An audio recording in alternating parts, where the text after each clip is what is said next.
Dalam hukum itu, kalau undangan itu undangan klarifikasi. Laporannya sifatnya laporan informasi, bukan laporan polisi.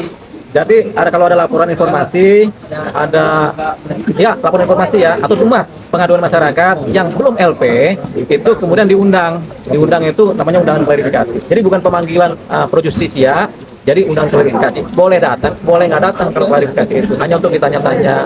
Tapi biasanya itu laporan berupa laporan informasi atau dumas. Belum masuk ke LP. Belum, kalau LP sendiri laporan polisi. LP nomor sekian-sekian, tapi namanya LP laporan polisi. Berbeda antara LP dengan dumas dengan laporan informasi. Dan begitu. LE, dumas, baru LP yang hukumnya. Kalau pro justisia itu LP, kalau yang masih LE, laporan informasi maupun dumas itu belum. Itu masih ada informasi, polisi menelaah benar tidak nih informasi begitu. Nah, makanya disebut undangan. Undangan apa? Undangan klarifikasi. Nah, LP juga begitu. Kadang-kadang LP itu polisi walaupun ada LP, sudah ada bukti, polisi belum berani juga bikin langsung panggilan pro justisia. Diundang dulu nih untuk klarifikasi lewat penyelidikan tapi dengan kode LP.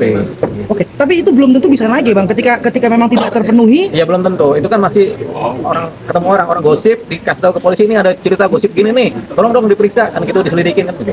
Jadi belum tentu menjadi penyelidikan. Ketika tadi kan ada 6 produk yang dilaporkan ya, Bang. Produk dengan invoice pembelian tahun 2023, namun barang yang diberikan sebagai bukti itu adalah tahun 2024. Ya. Ini bisa di SP3 lead gak sih, Bang? Dalam artian memang cukup rumit karena kan istilah kata belinya Kijang Kapsul dikasih bukti Kijang Innova gitu, Bang. Ya itu kan barang bukti udah berbeda. Itu namanya barang bukti bodong kan. Jadi kalau kita membeli produk A 2023, ya produk A ini yang kita pakai, ini yang kita jadikan barang bukti. Tapi kalau barang bukti yang lain ya berarti udah nggak punya nilai gitu. Oke, Abang lihat sih, Bang, di kasus ini mengada-ada, Bang, mengadi-ngadi. Ya mengada-ada. Tapi gini, Bang, ini sorry, Bang, kita ngomongin soal ini kan sekarang di kasus yang seksi ini ya, kata orang ya, malah saling menjatuhkan para sejawat-sejawat.